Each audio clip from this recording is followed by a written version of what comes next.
Vamos ler então 1 Tessalonicenses, capítulo 1, verso de 1 a 10. Paulo, Silvano e Timóteo, a igreja dos Tessalonicenses, em Deus Pai e no Senhor Jesus Cristo, graça e paz a vós outros. Damos sempre graças a Deus por todos os vós, mencionando-vos em nossas orações, e sem cessar recordando-nos diante de nosso Deus e Pai, da operosidade da vossa fé, da abnegação do vosso amor e da firmeza da vossa esperança em nosso Senhor Jesus Cristo, reconhecendo, irmãos amados de Deus, a vossa eleição, porque o nosso evangelho não chegou até vós tão somente em palavras, mas sobretudo em poder, no Espírito Santo, em plena convicção, assim como sabeis ter sido o nosso procedimento entre vós e por amor de vós. Com efeito, vos tornastes imitadores de nosso Senhor, tendo recebido a palavra, pois que em meio a muita tribulação, com alegria do Espírito Santo, de sorte que vos tornasse um modelo para todos os crentes da Macedônia e na Acaia, porque de vós repercutiu a palavra do Senhor, não só na Macedônia e Acaia, mas também por toda parte divulgou a vossa fé para com Deus, de tal ponto não termos necessidade de acrescentar coisa alguma, pois eles mesmos, no tocante a nós, proclamam que repercussão teve o nosso ingresso no meio de vós, e como que deixando os ídolos, vos converterdes a Deus, para servirdes o Deus vivo e verdadeiro, para aguardares do céu o seu Filho, a quem Ele ressuscitou dentre os mortos, Jesus, que nos livra da ira vindoura. Até aí não feche apenas os olhos mais uma vez, vamos orar. Pai Santo, diante de Ti nos colocamos mais uma vez, essa noite, para pedir Sua misericórdia, Seu amor, Sua graça, que se manifestem entre nós, apesar das nossas fraquezas, nossos pecados, apesar dessa nação estar perdida, desgovernada, tem misericórdia desta igreja, e da igreja de Cristo espalhada no Brasil, e a maneira que eu peço, para o Senhor ter misericórdia, é dando a ela graça, falando com ela, é enriquecendo ela da sua presença, poderosa, gloriosa, salvadora. Faz isso, Senhor, e receba glória, em nome de Jesus, amém.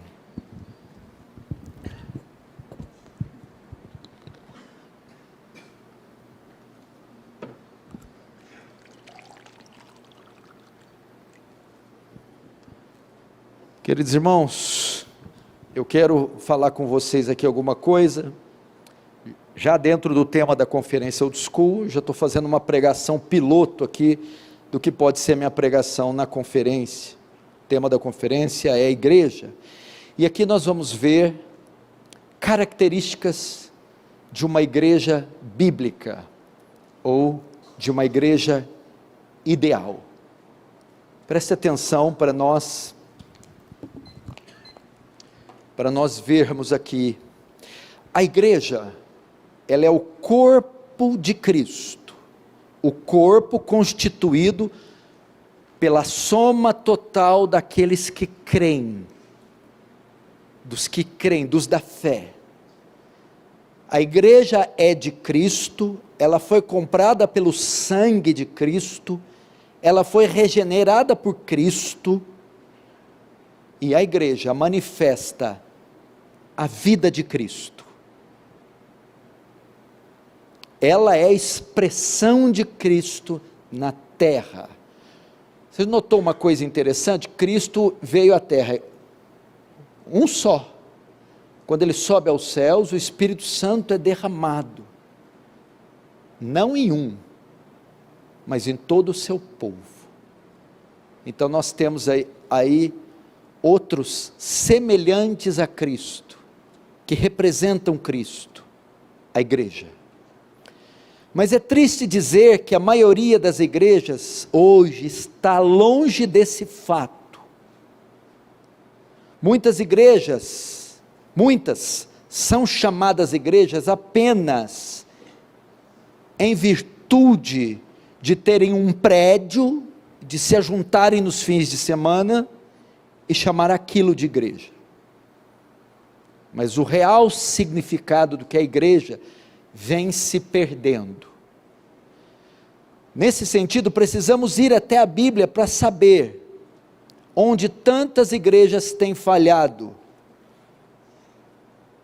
em serem conforme Cristo ordenou. E aqui, para isso, nós vamos usar o primeiro capítulo da primeira carta de Paulo aos Tessalonicenses.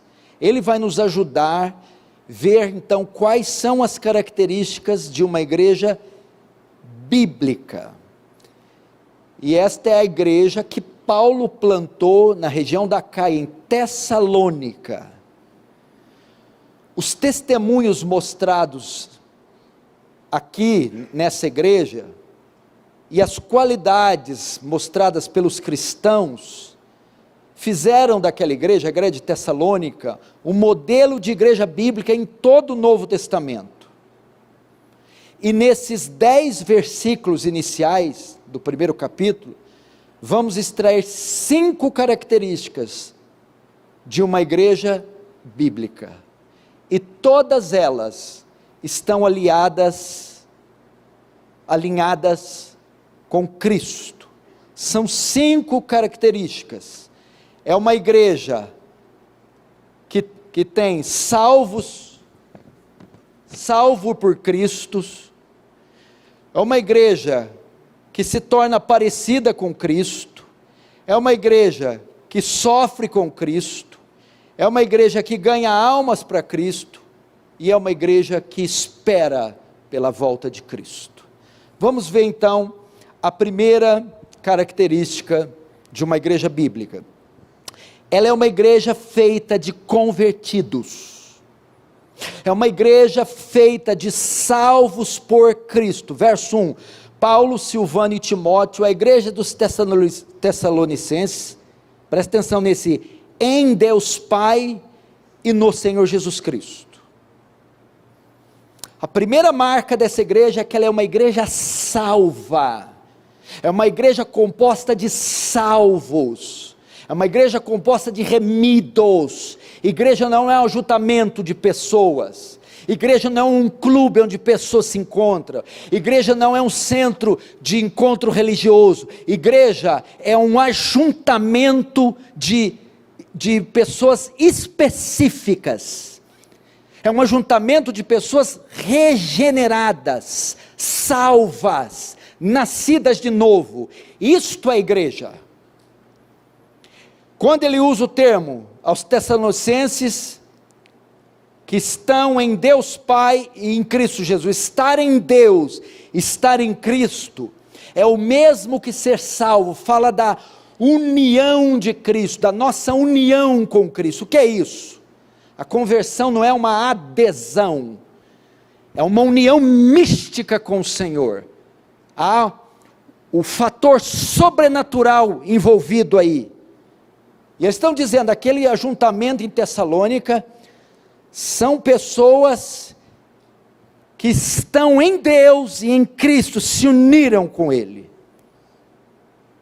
Isso é uma evidência poderosa. E é isso que mais está se perdendo hoje.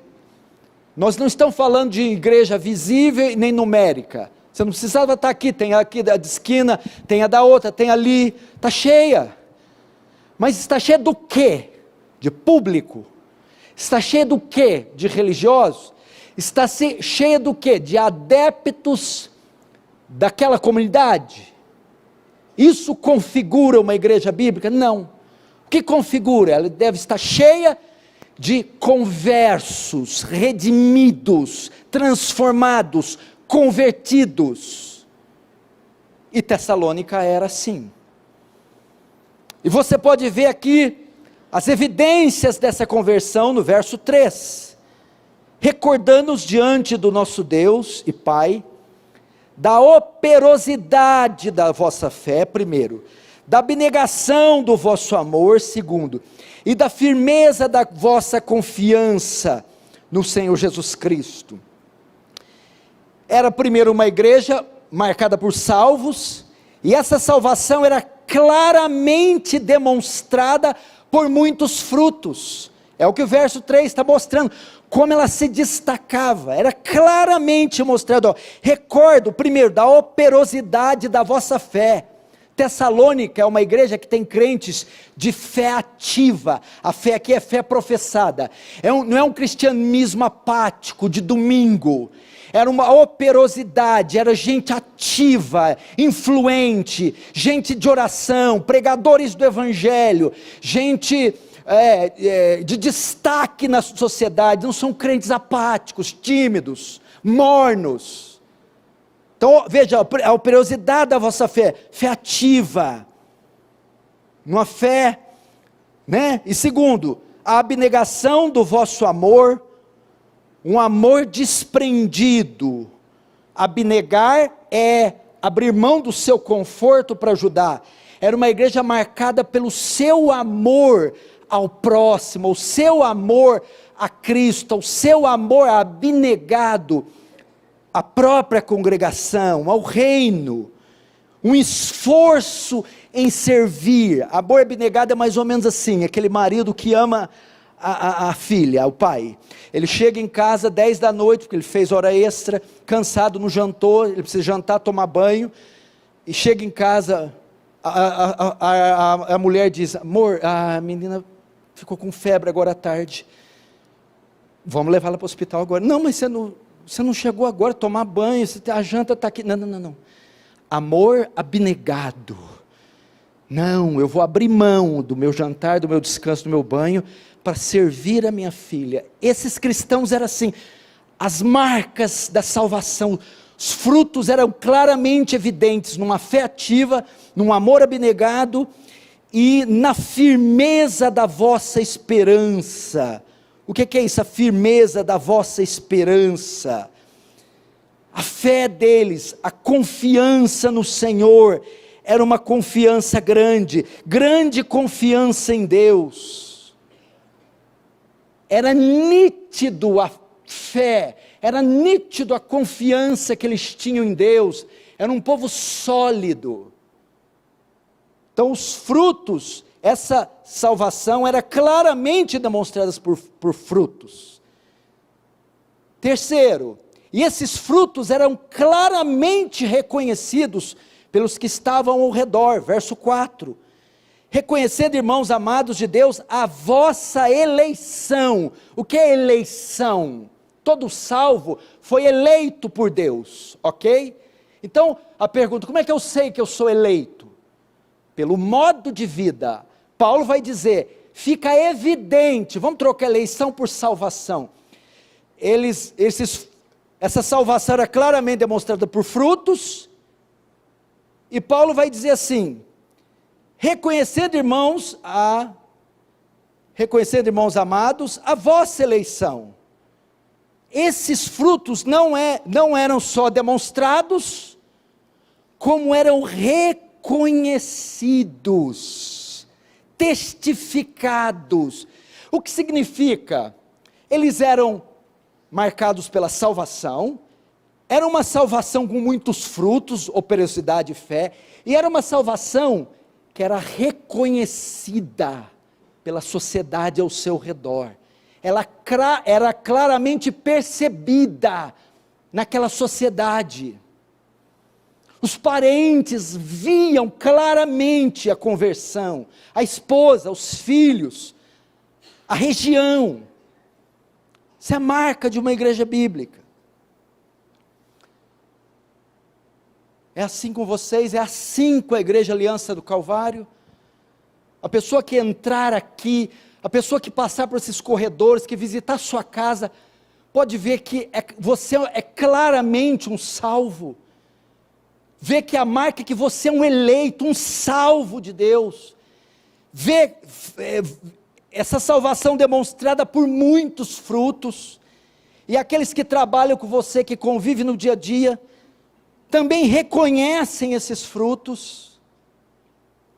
E quinto, essa salvação não era mera adesão, mas o poder do Espírito Santo operou na vida deles. Verso 5, Porque o nosso evangelho não chegou até vós somente em palavras, mas sobretudo em poder, no Espírito Santo, e em plena convicção, assim como sabeis ter sido o nosso procedimento entre vós e por amor a vós.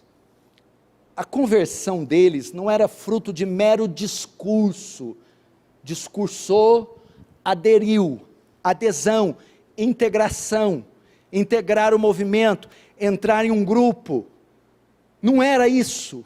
Essa conversão era fruto do poder do Espírito Santo, que a nossa palavra chegou até vós. O que Paulo está dizendo aqui? Nós pregamos aí em Tessalônica, vocês estão mostrando com os frutos, a eficácia dessa pregação, que essa pregação foi poderosa, porque ela mudou a vida de vocês, mudou drasticamente, e os frutos são evidentes, e Paulo está dizendo, sabe por que isso aconteceu? Porque você mudou tanto, porque vocês têm frutos claramente demonstrados, e claramente percebidos, porque foi o poder de Deus que fez isso,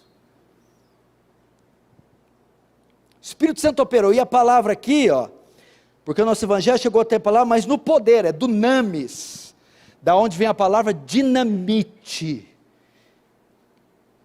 o Espírito Santo operou em vocês poderosamente, a ponto de explodir os ídolos, do verso 9, e vos convertestes dos ídolos. Como eles vos converteram? Com o poder, dunamis, dinamite, dinamitou, implodiu, destruiu os ídolos.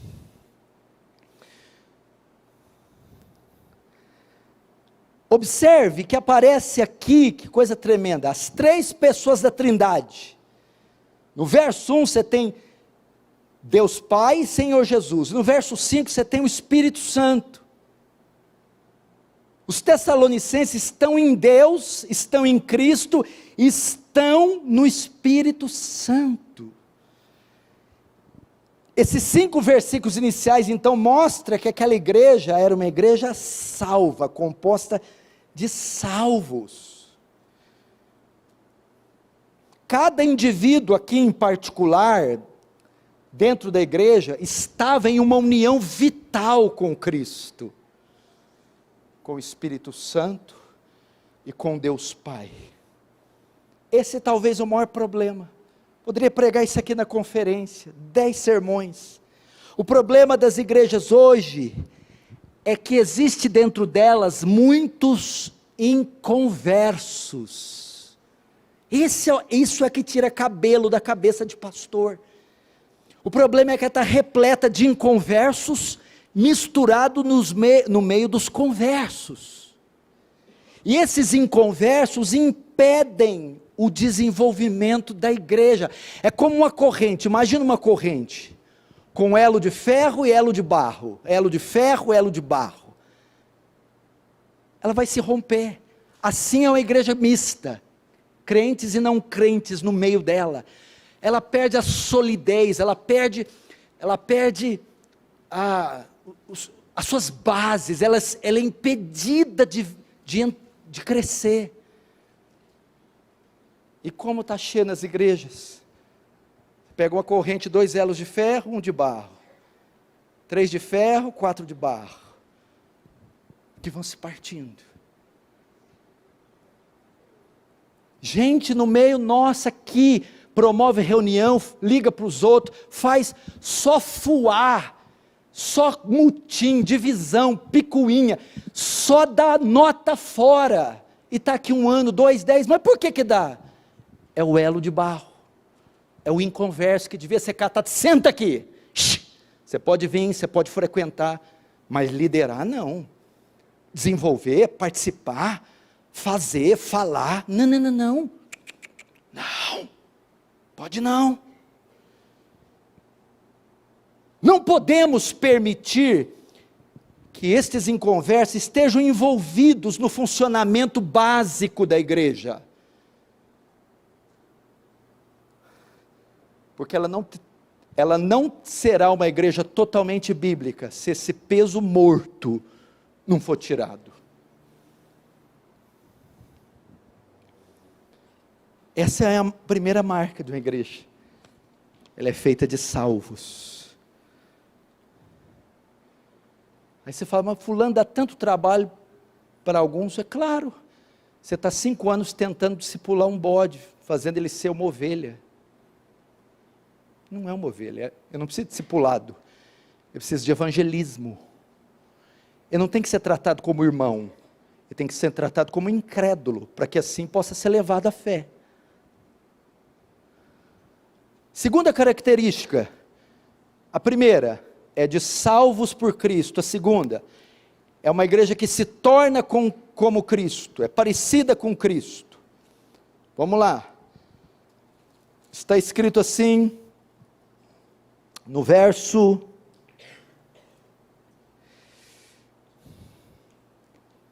6, com efeito, vos tornastes imitadores nossos e do Senhor Jesus. Até aí. A palavra aqui, imitadores, no grego, é mimetai. Dessa palavra, descende a palavra que nós conhecemos, mímica. Paulo está dizendo que os tessalonicenses, veja só, porque ele diz aqui, com efeito vos tornai imitadores nossos. Os tessalonicenses estavam imitando o modo de vida de Paulo.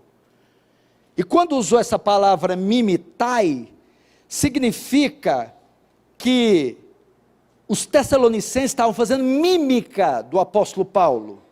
Ou seja, imitando o modo de ser, de agir, de crer de Paulo. Paulo virou uma referência cristã para eles. Captou? Vai captar. Mas aí você pode pensar, espera aí, pastor, nós temos que ter cuidado com declarações desse tipo. Nós temos que imitar a Deus, é a Cristo, não é os homens. Essa verdade não é bem desse jeito como você está pensando, não. O nosso alvo de imitação, de seguir de fé, objeto de fé, é Cristo. Mas muitas vezes nós o imitamos através de imitar os homens que o imitam. Homens que são modelos de piedade e de fé, devem ser por nós copiados. Por quê? Porque, veja só, pode parecer fácil para alguns, eu só olho para Cristo. Mas é difícil para muita gente, porque o único Cristo que elas conhecem, é aqueles que você mostra para elas, que eu mostro. Portanto, se alguém está imitando o seu exemplo, e não está dando certo, talvez o problema não seja dele, e sim o seu, ou o meu. Olha que responsabilidade. A pessoa tem dificuldade de entender as escrituras. Qual é uma forma dela entender alguns textos? Olhando para mim, para você. O que é piedade que fala? Deixa eu olhar para o irmão. Oração, santidade, obediência. Então, alguns são modelo do que Cristo faz, como ele age. E os tessalonicenses estavam imitando aquele que fazia isso. Paulo. Então veja a responsabilidade que a gente tem. Talvez para sua mulher, o único Cristo que ela vai conhecer é você. Quando ela te vê doce, equilibrado, controlado, ela, nossa, Cristo deve ser assim, não é? Notem que esses gentios nunca tinham ouvido falar de Cristo, e eles não sabiam nada a respeito dele, a não ser aquilo que Paulo tinha dito a eles.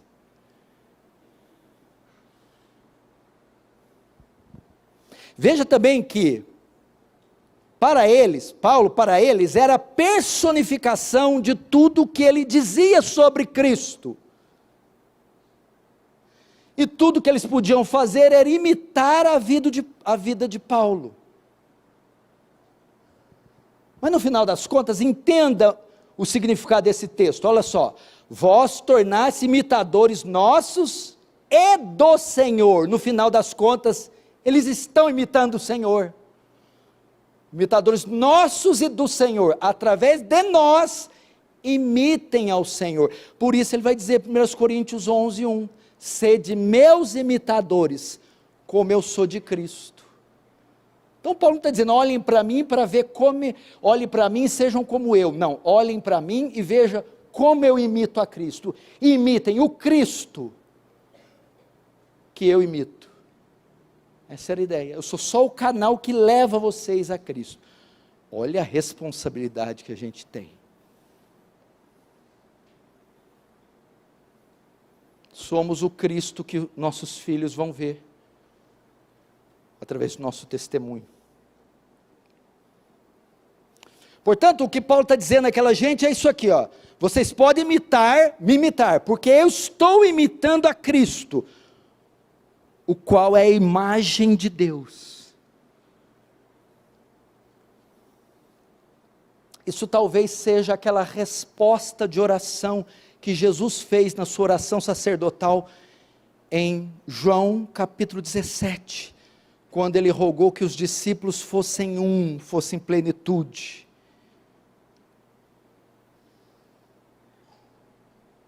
E sabe de onde vem essa unidade? Vem do fato de sermos unidos com Cristo, de imitarmos a Cristo. Para atingir aquela unidade que Jesus orou, em João 17, temos todos que nos parecer imitar a Cristo.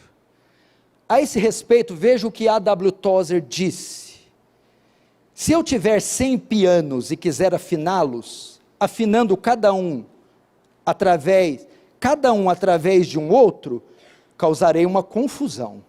Mas se eu tomar um diapasão e afiná-los, a diapasão é um instrumento de afinação, e afiná-los todos pelo mesmo diapasão, todos eles no fim terão a mesma afinação. A mesma coisa acontece na igreja. Quando todos nós como indivíduos, você e eu, estamos submissos ao propósito de sermos como Cristo, seremos totalmente unidos uns com os outros. Então essa igreja, a segunda marca, ela se parece com Cristo, ela se torna como Cristo. A igreja de Tessalônica era uma igreja que tinha como propósito ser como Cristo, eles eram imitadores de Cristo. Jesus disse, assim como eu andei, andai vós também. Aquele que diz estar nele deve andar como ele andou. Nós precisamos deixar essas impressões aqui na nossa sociedade. Nos tornar como ele. Aliás, esse é o objetivo da nossa salvação, da nossa santificação. Todas as coisas cooperam para o bem daqueles que amam a Deus, para que eles sejam conformados à imagem de Cristo, se pareçam com Cristo, até que todos cheguemos à unidade da fé, e à estatura de Cristo, parecer com Cristo.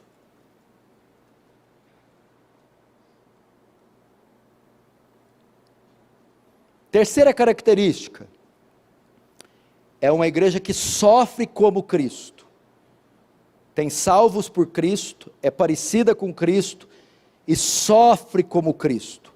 Ela é uma igreja sofredora, observe a metade do verso 6. Com efeito, vos tornaste imitadores nossos do Senhor, tendo recebido a palavra, posto que em muita tribulação.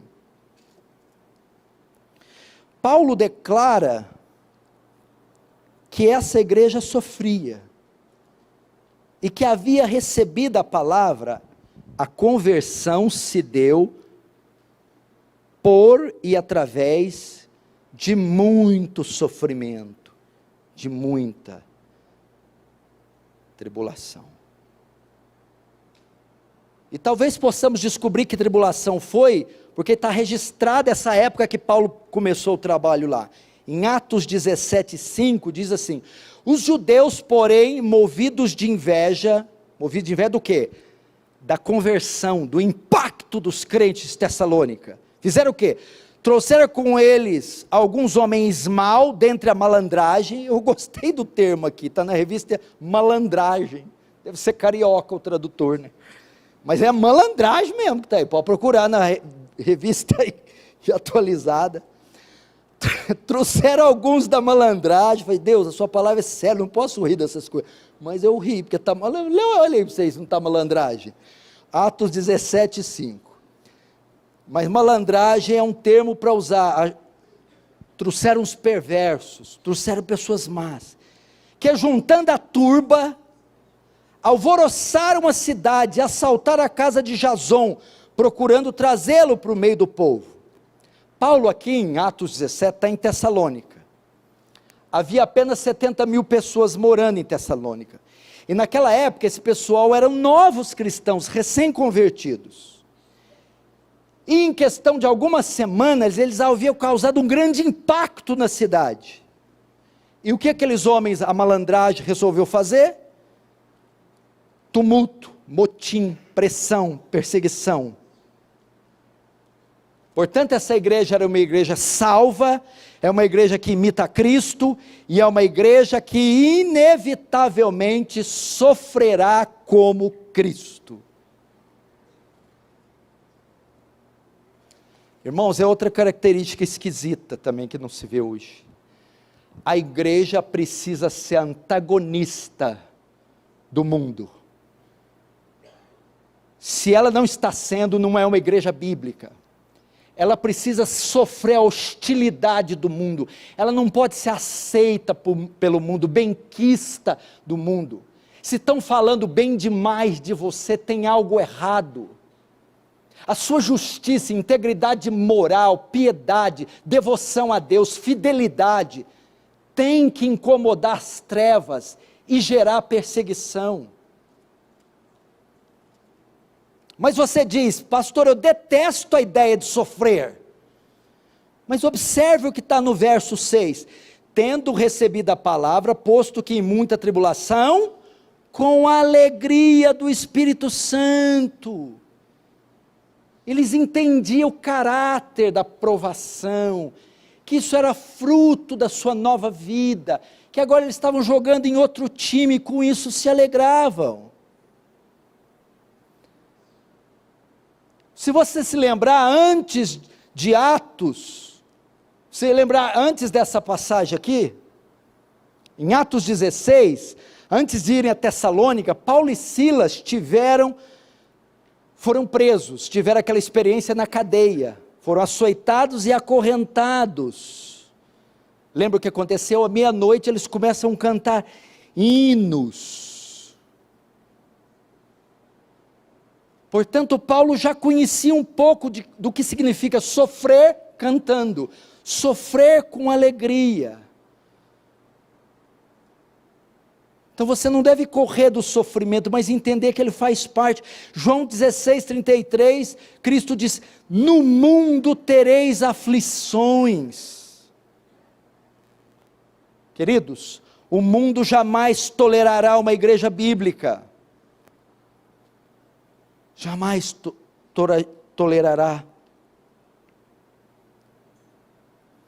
Se ele tolerar, ou não foi salva, ou não imita a Cristo. Como é que está a sua vida? Isso aqui se aplica a cada indivíduo. Se você quer descobrir até que ponto você é semelhante a Cristo, eu posso te dar um termômetro nesse instante. Compare-se com esse versículo e meça a sua semelhança a Cristo. Versículo que eu vou falar agora, João 15, 18, 20. Se o mundo vos odeia, sabei que primeiro do que vós outros, me odiou a mim.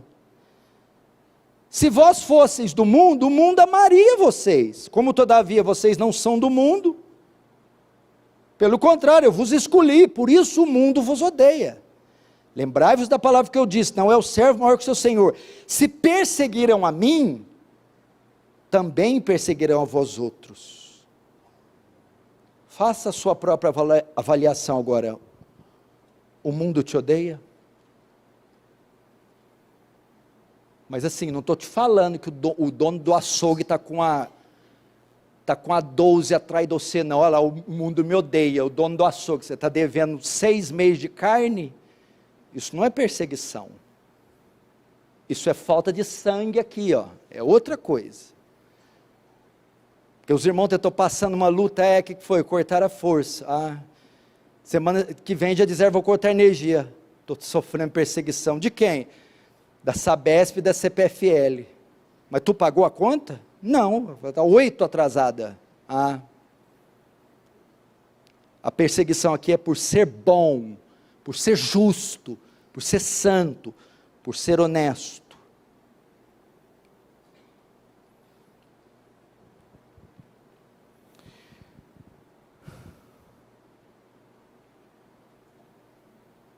Essa é uma das marcas. Quando a igreja sofre, meu irmão, a igreja cresce.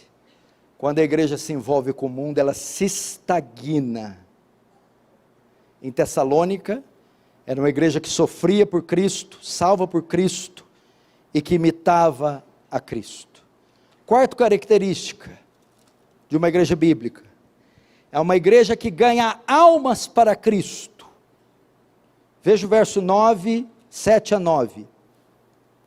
De sorte que vos tornasse o modelo para todos os crentes na Macedônia e na Acaia, porque de vós repercutiu a palavra do Senhor, não só na Macedônia e Acaia, mas também por toda parte se divulgou a vossa fé para com Deus, a tal ponto de não termos mais necessidade de acrescentar alguma coisa, pois eles mesmos, no tocante a nós, proclamam que repercussão teve o nosso ingresso no vosso meio, como deixando os ídolos vos convertestes a Deus, para servirdes o Deus vivo e verdadeiro. Até aí, essa parte aqui é boa, hein? Quarta característica, ela é uma igreja evangelística, ela ganha almas para Cristo. A tarefa primária de qualquer igreja é fazer o evangelho conhecido até os confins da terra. Foi com a finalidade de se reproduzir que o Senhor formou a igreja de Tessalônica. Foi com essa finalidade que a Aliança do Calvário e as demais igrejas bíblicas plantadas aqui, estão aqui. Ela deve continuamente crescer até atingir sua totalidade. É uma igreja que se preocupa com a perdição do local que ela está. Esse é um dos grandes propósitos da igreja, cumprir a tarefa da grande comissão. É se envolver com evangelismo, missões e expansão. Aí vai entrar um parênteses aqui que está na modinha hoje, mas e a edificação, e o estudo, e a teologia? Bem, o propósito da edificação, do estudo da teologia, não é engordar cabeças, é convergir na salvação de almas. Nós treinamos, ensinamos, estudamos, para que depois os crentes possam sair e compartilhar o que aprenderam, estudaram e treinaram. Evangelização. Evangelização. A evangelização é o alvo final da teologia, é o alvo final da doutrina, é o alvo final do conhecimento.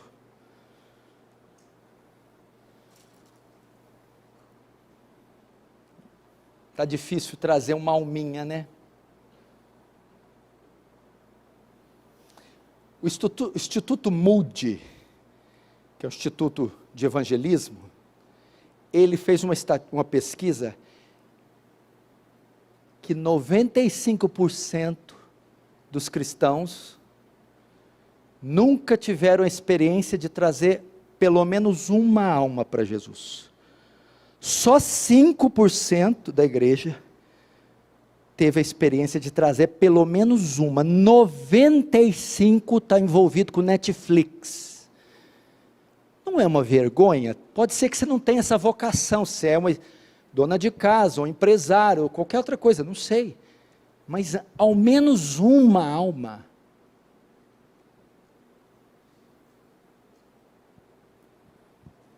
E como eles evangelizavam? De duas maneiras.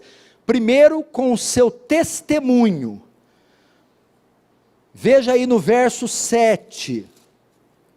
De sorte que vos tornastes modelos, o modelo para todos os crentes da Macedônia, até aí. A primeira modo que eles evangelizavam era com o seu testemunho.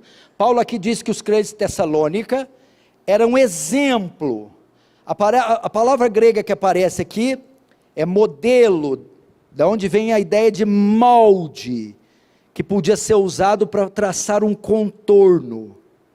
Paulo está dizendo aqui que a vida deles era literalmente um molde de vida cristã, um modelo de vida cristã que atraía os outros, porque a mudança daquele povo em Tessalônica foi tão grande, que começou a se espalhar. Gente, vocês viram tanto que aquele fulano mudou, aquela fulana, gente, vocês viram, limpou o nome, consertou o casamento, é íntegro, é honesto, está indo à igreja, é piedoso, paga o mal com o bem, que coisa espetacular. É assim que falam de você, né? É tão vibrante, é tão explícita a mudança, que começa a ecoar para todas as partes, a mudança.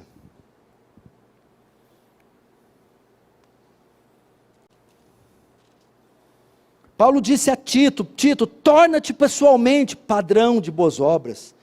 Ele disse a Timóteo, torna-te padrão aos fiéis na palavra, no procedimento. Uma igreja também ganha alma pelo seu testemunho. A igreja bíblica verdadeira é uma igreja onde a vida dos crentes é um padrão para outras pessoas. Porque a própria vida que vivemos demonstra Cristo para o mundo. Por que que o ateísmo está crescendo? Por causa dessas igrejolas. É tanto crente com dívida, é tanto crente divorciado, adúltero, pinguço, que espanca a mulher, que o cara, eu não quero isso aí não, prefiro ficar ateu. Aí você convida, eu naquela igreja, que aquele povo começa a pular, rolar, babar, você está doido. Vamos para a igreja, é aquela igreja daquele vizinho seu, aquele vizinho dá uma tunda na mulher dele, um dia sim, um dia não, aquele cara me deve, prefere virar ateu. Agora, quando tem um lar, nunca ouvi um grito naquela casa, de vez em quando eu ouço eles cantando, quando tem oportunidade de passar na rua ali, a pessoa está entrando de carro, me cumprimenta com uma doçura, esses dias até parou para ajudar eu a trocar o pneu do carro, eu descobri que era um cristão, quando trocou 5 palavrinhas comigo, mas falou com a paz, eu quero isso que ele tem.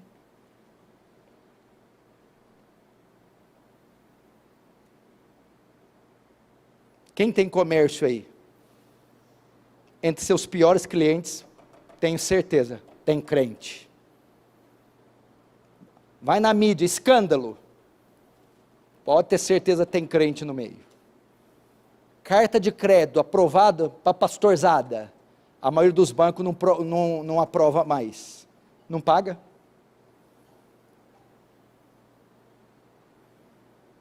Quem quer fazer parte de uma igreja dessa? Testemunho. Nós precisamos ser testemunho.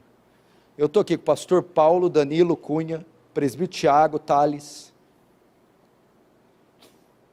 Estão casados, a maioria, há 10 anos. Eu sou pastor deles.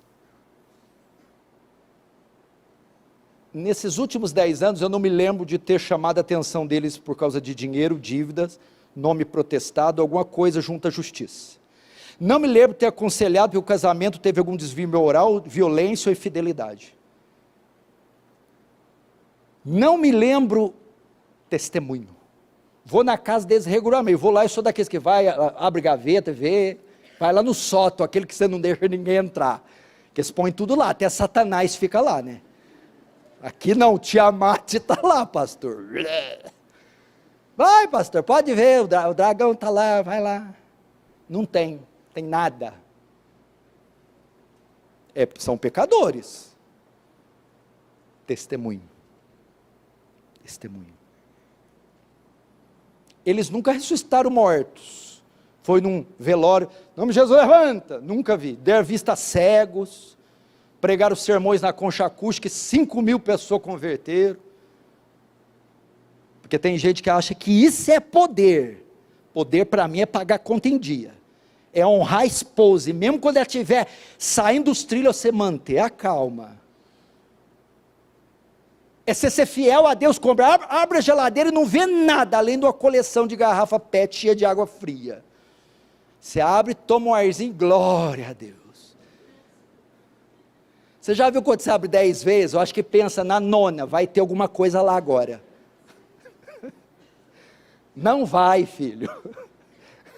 Abre uma, abre duas. Gente, por que o povo tem dificuldade de ter testemunho nesse país miserável? Gente, eu estava ouvindo não sei quem falar, eu tenho raiva desse país, porque os francês, inglês, espanhol estavam aqui, aí veio os portugueses, expulsou eles, aí virou Brasil. Aí você tem que tolerar o jeitinho brasileiro. Primeiro, testemunho. Segundo, pela sua pregação. Veja só, verso 8, a segunda metade do 8. Não, a segunda maneira está no verso 8. Porque de vós repercutiu a palavra no Senhor. Eles não apenas exibiam seu testemunho, mas também pregavam a palavra. Vou te explicar essa expressão repercutiu. Isso aqui significa da ideia que a palavra de Deus ecoou dos Tessalonicenses para a cidade. Eles funcionaram aqui como uma caixa sonora para a palavra de Deus. Do jeito que sai da caixa, chega até o ouvido. Amém, João? Acho que é assim, né? Do jeito que sai, chega aí. Aí desce, do jeito que sai da caixa, chega no ouvido. Não há nenhuma distorção. Pura, genuína. Assim também temos que comunicar a palavra de Deus, exatamente como Deus nos falou, como Deus nos comunicou, como a palavra é. Não acrescenta algo. Vai lá na igreja, tem comida, tem isso. Já errou. Vai lá, você está solteiro, tem umas mulheres lá também, que precisa orar para elas. Vamos lá. Já errou. Prega igual pregaram para você, querido, todos pecaram e destituídos da glória de Deus estão, sendo justificados gratuitamente pelo seu sangue, a cruz de Cristo. Bom, assim é a marca de uma igreja, e de pregar o evangelho por toda a criatura da terra, Marcos 16:15, Mateus 28:18, e de fazer discípulos em todas as nações. Fim. Quinta característica de uma igreja bíblica, ela espera pelo retorno de Cristo. O versículo 10 acrescenta o fato de que aquela igreja não era apenas uma igreja salva por Cristo, que imitava a Cristo, que sofria por Cristo, que ganhava alma por Cristo, mas também era uma igreja que esperava pela volta de Cristo, verso 10. E para aguardares do céu o seu Filho, a quem ele ressuscitou dentre os mortos, Jesus, que nos livra da ira vindoura. Olha o que é tremendo aqui, Tiago. Pode parecer um tópico que não vai mexer muito com você, né? É uma igreja que espera pela volta de Jesus. Legal. Mas a ideia é outra. A ideia de aguardar a vinda do Filho significa que era uma igreja que estava preparada, pronta madura, pronta para partir, para ir, para subir. Se eu perguntar aqui, Jesus pode voltar hoje? Todo mundo fala, pode voltar, estou pronto. Pode voltar agora. Não devo mais nada, não tem mais nada a cumprir aqui. Pode voltar. A maioria, quando fala de volta de Jesus, ainda não. Não estou preparado. Tessalônica não. A igreja que crê na segunda vinda de Cristo é aquela que está preparada para essa segunda vinda. Salmo 57:7. Preparado está o meu coração, ó Deus, preparado está o meu coração. Amós 4:12. Prepara-te, ó Israel, para encontrar com o teu Deus. Isso aqui eu achei fantástico. Esse foi o toque que eu mais gostei, que mais falou comigo. É uma igreja que está falando, meu Deus, porque a volta de Jesus, ela pode se dar assim, ó. Ele voltando dos ares a qualquer momento. Ou com a nossa morte, você capotou um carro, Jesus voltou. Deu infarto, Jesus voltou. Essa igreja estava pronta, preparada para encontrar com Ele. Por isso, você irmão do Juliano aí, não fica deixando e depois, porque se eu for no seu velório e te ver lá, eu vou dizer, eu te falei, eu preguei, mas você disse hoje não, agora não, deixa para lá, tarde demais. Tarde demais. Se eu estou com câncer, que já foi para o pâncreas, e o médico diz, você tem 10, 20, 30 dias de vida, e estou lá, à base de morfina na minha casa, com a sentença de morte, então me ligam, de um hospital que está fazendo pesquisa na Califórnia, conseguimos uma única vacina, que se você tomar, você cura. Hoje não. Hoje não. E quem que está falando de câncer aqui? Estou falando do inferno. O que você faria? O próximo voo para a Califórnia, não tem dinheiro, vende, penhora a casa, não sei. Você está lá nas próximas 12 horas.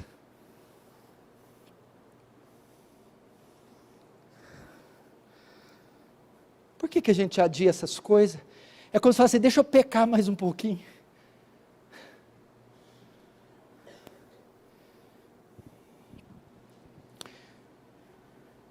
A única igreja que pode aguardar ansiosamente a segunda vinda de Cristo, é aquela que está preparada.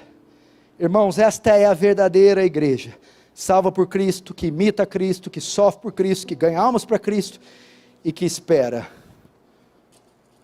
a volta de Cristo. Você está aqui hoje, eu fico pensando aí, esse governo, essas coisas que estão acontecendo, logo logo não sei, se isso aqui vai ser fechado, se eu vou perder minha propriedade, eu não sei se eu vou ser preso por professar fé em Cristo, se a gente vai começar a faltar papel higiênico na gôndola do supermercado, se isso aqui vai virar uma Venezuela, eu não sei, eu não posso evitar isso, parece que está tudo se desenhando para esse país,